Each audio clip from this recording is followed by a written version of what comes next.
A simple traffic stop spirals into a shocking revelation for a police officer when he recognizes the black driver he just profiled as a long-lost friend from his childhood, leading to unexpected consequences. The sun had just dipped below the horizon, casting long, sleepy shadows across the manicured lawns of Crestwood Hills. It was the kind of neighborhood where porch lights flickered on automatically, where sprinklers whispered across freshly cut grass, and where everything was exactly where it should be. Quiet. Predictable. Officer Greg Whitaker rolled slowly down Maple Glen Drive, one hand on the wheel, the other resting lazily on his thigh. The cruiser's interior was dim, the radio crackling faintly with chatter from dispatch. He wasn't expecting anything. Crestwood never offered much more than the occasional noise complaint or a teenager out past curfew. But then he saw it, a sleek black SUV, tinted windows, new plates, drifting smoothly down the road like it belonged, but not quite. Greg's eyes narrowed. Something about it didn't sit right. He couldn't explain it. Just a feeling. The way the vehicle slowed near a cul-de-sac, then continued. The way it hugged the curb like it didn't want to draw attention. And the driver, just a glimpse through the windshield, but enough to see he was a black man. Late 30s, maybe 40. Alone. Greg straightened up in his seat. There weren't many black residents in Crestwood, and fewer still who drove luxury vehicles that looked like they belonged in a governor's motorcade. He told himself it wasn't about race. It was about behavior, about intuition. Something didn't feel right. So he flipped the switch. The blue and red lights ignited, casting a strobe across the street. The siren gave a short burst, just enough to get the driver's attention. The SUV slowed, signal blinking dutifully as it pulled to the curb near a row of townhouses. No sudden movements, no attempt to flee. Greg pulled up behind it, his heart already ticking faster. He called in the plate. Out of state. Figures. He stepped out of the cruiser, boots crunching softly on the pavement. Adjusted his belt, smoothed down the front of his uniform. This was routine, a simple stop. Confirm ID, ask a few questions, send the guy on his way. But as he approached the driver's side window, something buzzed in the back of his mind. Not fear, not nerves, something else. A strange, heavy stillness. The window rolled down. The driver looked up, expression unreadable. Calm, controlled, not nervous, not deferential. That threw Greg off. "Evening, officer," the man said, voice smooth, even. "Is there a problem?" Greg hesitated. Just a beat too long. His fingers twitched near the edge of his holster. "License and registration," he said flatly, forcing authority into his voice. "You were driving a little erratically." The man didn't argue. Just reached slowly into the glove box. No panic, no fumble. And still, Greg couldn't shake the feeling. This wasn't going to go the way he thought. Greg studied him through the open window, the glow of the cruiser lights casting flashes of red and blue across the driver's face. He was dressed in a tailored gray suit, no wrinkles, crisp collar, tie knotted just right. A gold watch peeked from beneath his cuff. Not the usual. The man handed over his license and registration without hesitation, movements smooth, deliberate. No fumbling, no nervous laughter, no rushed explanations, just calm, practiced composure. "Is there a reason you stopped me, officer?" he asked, voice steady. Polite. Too polite. Greg didn't answer right away. His eyes scanned the documents, but his attention kept drifting back to the man behind the wheel. Marcus Bell, out-of-state address, new tags, nothing jumped out, but something still felt off. "Where you headed tonight?" Greg asked, keeping his tone clipped. "Just left a dinner meeting," the man replied. "Headed back to the hotel." Greg squinted. "What kind of meeting?" "A legal seminar. Downtown." The answers came easily, too easily. "And what brings you to this neighborhood?" Greg asked. The man smiled faintly, just enough to register. Took a wrong turn. I was cutting through to get back to the freeway. The story made sense. But Greg didn't like how calm he was. There was no fear in his eyes, no defensiveness, just control. He glanced at the ID again, even though he'd already read the name, still trying to place something that wasn't there. "Nice car," Greg said, more statement than compliment. "Thank you." Greg folded the documents in his hand, slow and deliberate. "You come through here often? Number first time in this part of town?" Greg nodded, jaw tightening. His mind was searching for something to latch on to, some reason to keep digging, something that would explain the unease coiling in his gut. "You said you're in law?" "Yes." Another calm answer. "I work in the legal field." That phrase. The legal field. Vague, yet pointed. It made Greg pause. "You a lawyer?" he asked, narrowing his eyes. There was a flicker, something almost imperceptible, in the man's expression. Not fear, not hesitation, just awareness. "I'm familiar with the law," he said. That landed with more weight than it should have. Greg felt it. The shift. The way the air between them thickened. It wasn't what the man said. It was how he said it. With certainty. With knowledge. With something that felt a little too close to control. Greg stepped back from the window, his posture stiffening. The man wasn't nervous because he didn't need to be. And that was the part Greg didn't trust. Greg leaned in, resting one hand on the roof of the SUV as he peered through the window. The leather interior gleamed under the dim streetlights. No clutter, no mess, just clean lines and quiet confidence. Too clean. "Step out of the vehicle for me," Greg said, keeping his tone firm, casual. The man didn't move right away.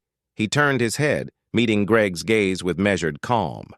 "Is there a legal reason for that, officer?" The question wasn't confrontational. It was soft, polite, but it landed like a challenge. Greg felt it immediately. The shift. That subtle current of power tilting just enough to unsettle him. He was used to drivers scrambling to explain themselves, fumbling with apologies. But this man wasn't shrinking. He was asking questions. Greg's jaw tensed. "It's protocol," he replied. "Just need to check a few things." He didn't elaborate. He didn't want to. He just needed to get him out of the car, back in control of the situation. But the air was already changing. Thicker now. Heavier. The man exhaled quietly, like someone weighing a calculation. Then he nodded and unbuckled his seatbelt. "No problem," he said. The door opened with a soft click. He stepped out slowly, hands visible, movements deliberate. There was no hesitation, no resistance, just an unsettling calm that made Greg feel like he was the one under scrutiny. The man stood tall, a few inches over Greg, his posture relaxed but unshakable. The suit, the watch, the polished shoes, it all painted a picture that didn't match the story Greg was trying to write in his head. Greg stepped back, adjusting his stance. "Hands where I can see them." "They've been visible the whole time," the man replied evenly, lifting them slightly for emphasis. Greg ignored the comment and moved to the front of the vehicle, gesturing. "Over here." The man followed, saying nothing. The silence between them stretched, coiled tight like a rope pulled too far. Greg was starting to feel it now. The unraveling. He couldn't explain why the man's voice irritated him, why every calm, respectful word made his skin prickle.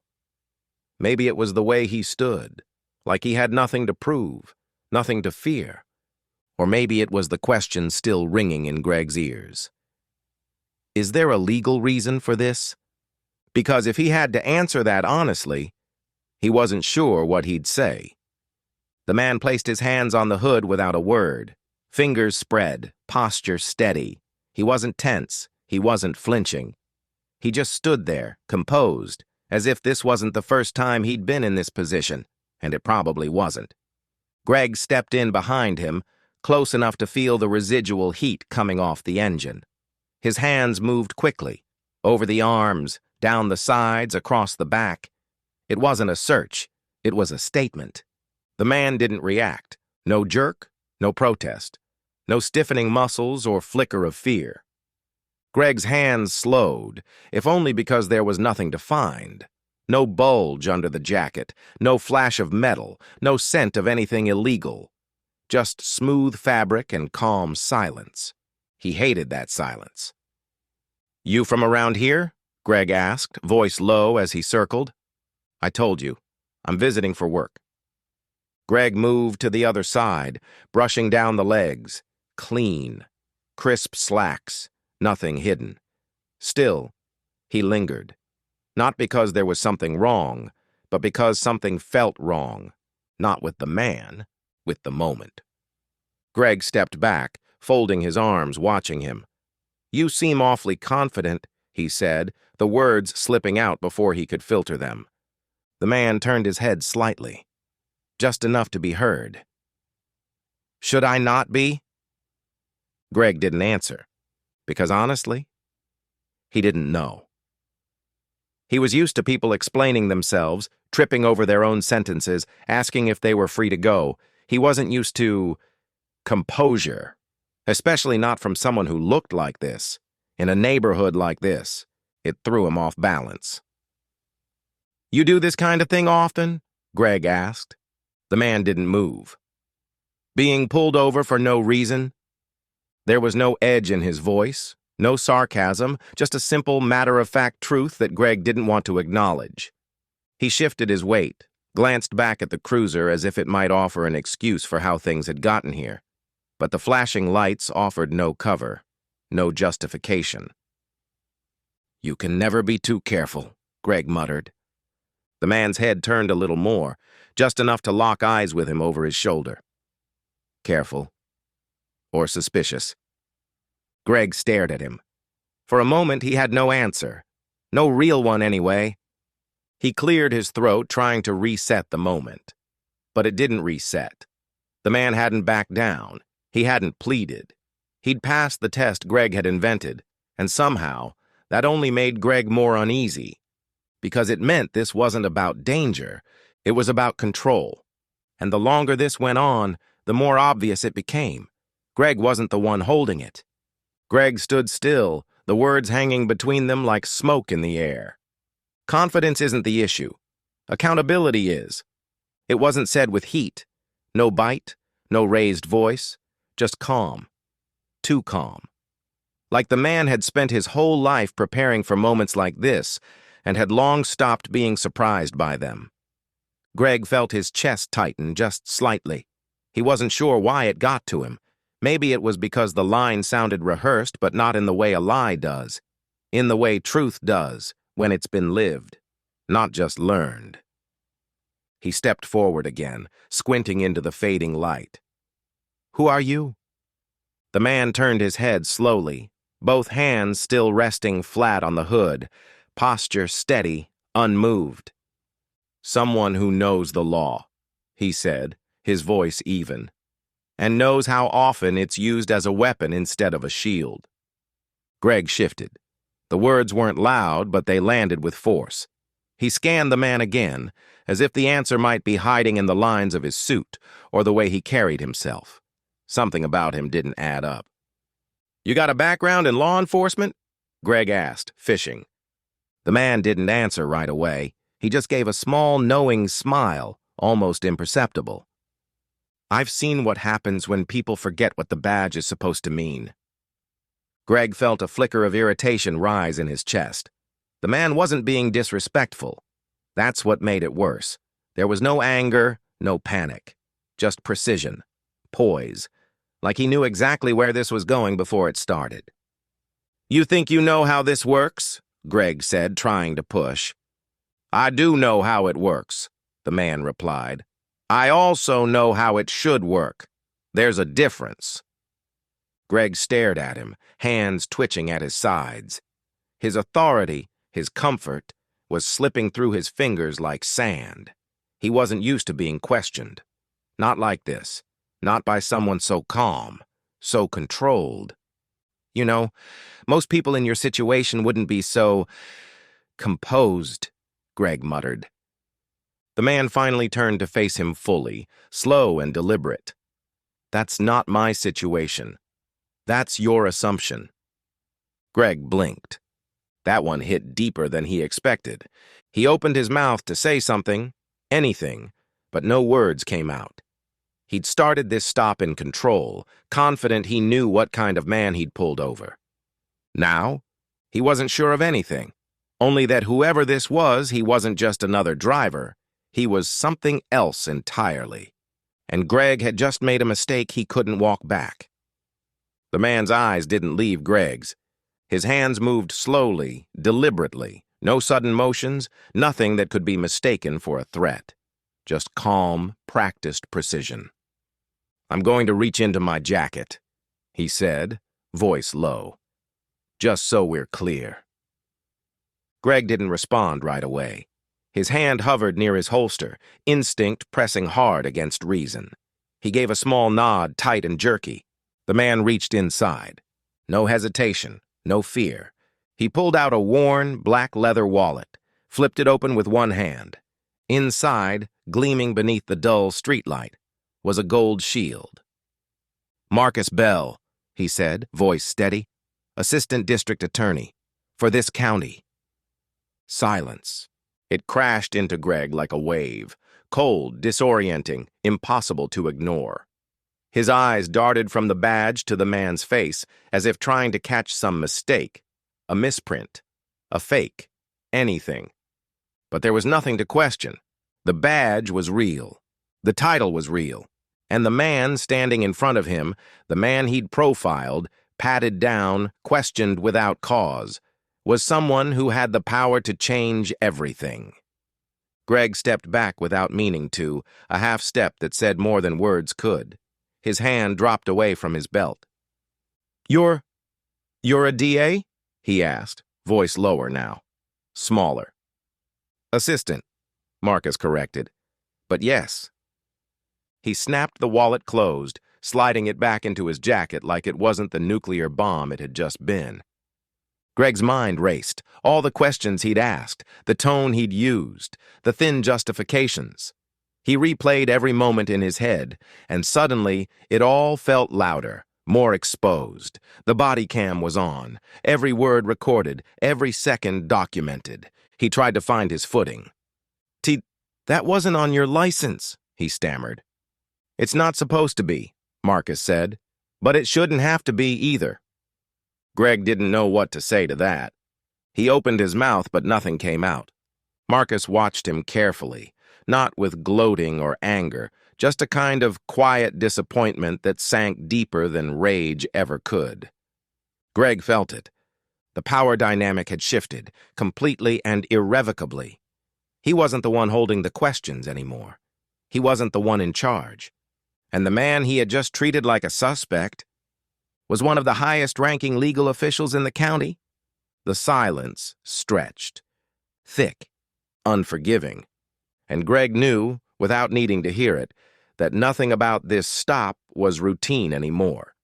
Not even close. Greg's mouth opened, but nothing came out. The words were there, racing, colliding, desperate to form some kind of explanation, but they caught in his throat, burned there. Marcus Bell stood still, his expression unreadable. No smirk, no scowl. Just that calm, unblinking stare that made Greg feel like he was standing under a spotlight, exposed and small. "I didn't," Greg started, then stopped. Didn't what? Didn't mean to? Didn't know? Didn't care? He tried again, scrambling for footing. "I was just doing my job." Marcus tilted his head slightly. "Were you?" That question wasn't loud. It didn't have to be. Greg felt it all at once. The weight of the badge, the flashing lights, the body cam blinking steadily on his chest. The search, the tone, the assumptions, and now, the consequences. "I didn't recognize you," he said, and even as the words left his mouth, he hated them. They sounded weak, empty, like they could somehow explain away what had just happened. Marcus's eyes didn't move. Would it have gone differently if you had? Greg looked away. He didn't answer, because they both knew the truth. He could feel the unraveling in his chest, slow at first, then quicker, like a thread being pulled tight, snapping under pressure. The training, the rehearsed lines, the quiet justifications, they all crumbled under that steady, measured gaze. I wasn't trying to escalate anything, Greg said, softer now. I thought maybe something was off. Marcus nodded slowly. Not agreement. Acknowledgement. You saw a black man in a nice car, he said, in the wrong neighborhood at the wrong time, and you created a reason. Greg flinched barely. That wasn't what he wanted to hear, but it was exactly what he needed to. You don't know me, Marcus continued, but you decided you did, before I said a word. Greg felt his face flush, a hot mix of shame and defensiveness rising in his throat. He wanted to push back, to reclaim the narrative, but it was too late. He had already written the story, and Marcus Bell had read every line of it. This wasn't about safety, Marcus said. It wasn't about procedure. It was about perception. And tonight, yours failed you. Greg stood there silent, the air suddenly thick with the truth. No amount of training could fix what instinct had betrayed, and now he knew.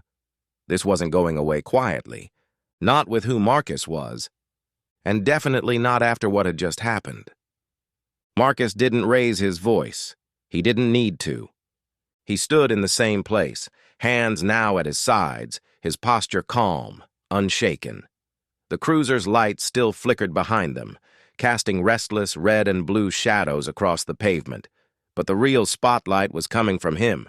Greg felt it, that quiet authority, the kind that didn't come from a badge or a uniform, but from truth. Marcus looked him dead in the eye. What made me suspicious? Greg opened his mouth, then closed it. He had no answer, none that didn't sound like what it was. You said I was driving erratically, Marcus continued, voice low but piercing. You said it was protocol, but let's be honest now. Greg shifted. You saw a man who didn't look like he belonged here, Marcus said. That's what this was. Greg's stomach twisted. He wanted to say no, wanted to claim it was the plates, the turn, the tinted windows, anything but that. But he knew, and Marcus knew.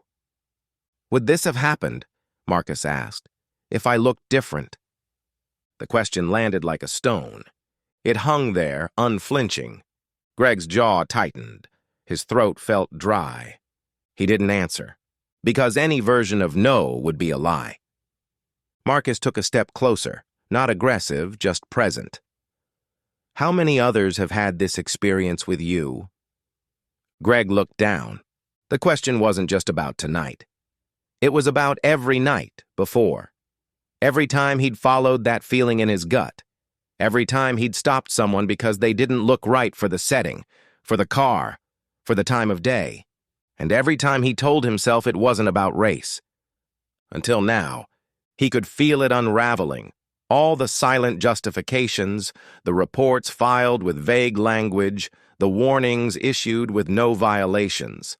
And now, standing in front of him, was the mirror. Not broken, not distorted, just painfully clear. You didn't stop me because of what I did, Marcus said. You stopped me because of what you expected me to be. Greg looked up. And for the first time that night, he saw not a suspect, not a problem, not a narrative to control. He saw a man, and he saw himself. What he had become, what he had ignored, and what it was going to cost. Greg felt the words piling in his throat, tumbling over each other, desperate to form an excuse that would make this all go away. I didn't mean... He stopped. That wasn't true. Not really. I didn't know... Also a lie. He had known. Maybe not the details, but enough. The silence stretched again. Long. Heavy. It pressed on his chest like weight. Marcus waited. Patient, steady, unmoving. Greg glanced toward the cruiser as if it could pull him out of this, as if the flashing lights might still give him the power he was used to having. But it was gone. The uniform didn't protect him from this. He took a breath, tried again. I was following a hunch. I thought something might have been off. Marcus raised an eyebrow. What was off exactly? The suit, the car, the skin? Greg looked down. I wasn't trying to harass you, he muttered. I've seen things. Things that make you look twice. And how many of those things? Marcus asked, his voice calm but sharp. Were black men in nice cars, minding their own business? Greg didn't answer. He couldn't. Because the number was higher than he wanted to admit. Higher than he could admit. And in that moment, it hit him. This wasn't a one-off. This wasn't a fluke or a lapse in judgment. It was a pattern, a quiet rhythm built over time, assumptions that slipped under the radar, questions asked with a smile that carried suspicion underneath, a tone, a glance, a pause at the end of a warning, and it had always felt normal. Until now. Marcus took a step closer, not threatening, just clear. This isn't over, he said. Not by a long shot. Greg tensed, waiting for the next line, waiting for the blow, the threat, the promise of retaliation. But that's not what came. Marcus's voice dropped. But you still have a choice. Greg blinked. A choice to pretend this never happened, Marcus said. To go home, write it up, and keep doing what you've always done. He paused. Let it sink in. Or a choice to face it, to change it, starting with you. Greg looked at him, and for the first time that night, it wasn't about defense. It wasn't about saving face. It was about reckoning, and he realized the most dangerous thing he'd ever done in uniform wasn't pulling his weapon or chasing down a suspect. It was letting himself believe that the way he saw the world was the truth. Tonight had cracked that, and now the pieces were staring back at him. The next morning, the call came early. Greg was still nursing a bitter cup of coffee when his phone buzzed. Unknown extension. He already knew who it was before he picked up. Officer Whitaker, report to Internal Affairs immediately. No explanation, none needed.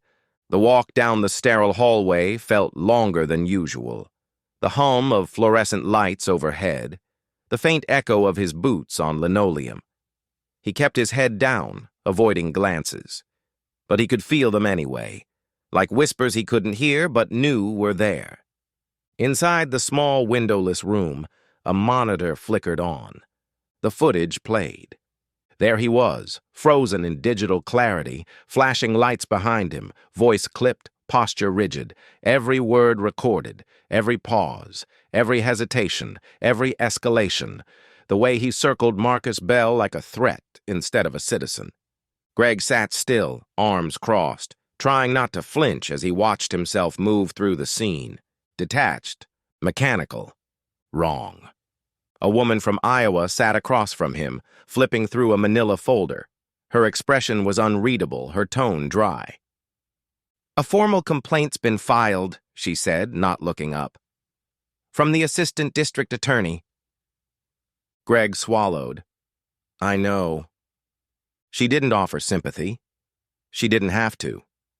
She turned a page. This isn't the first time you've been flagged. He looked up. What? She rotated the file toward him. Names, dates, notations in red ink. We pulled your stop history, reviewed your dash and body cam footage. Patterns are emerging, Officer Whitaker. Patterns we can't ignore. Greg leaned in. That's just coincidence. I treat everyone the same. Exactly, she said, cutting him off. And that's the problem. He sat back in his chair, the words hitting harder than he expected. He'd told himself for years that fairness meant consistency. But consistency without reflection isn't fairness. It's automation. It's profiling dressed in procedure. The screen paused on a still image of Marcus Bell, standing with his hands calmly on the hood, not resisting, not reacting, just waiting. Greg stared at it. "This is bigger than you," the woman said. "It's about trust. Public accountability. And right now, your badge isn't helping that." He didn't respond. Because what could he say? This wasn't just about last night. It was about all the nights that came before it. All the drivers who didn't have a badge to show. Who didn't have a title to flip the script. The ones who went home angry, scared, humiliated. And who never filed a complaint because they knew no one would listen. Until now. The room was quiet except for the soft hum of the monitor.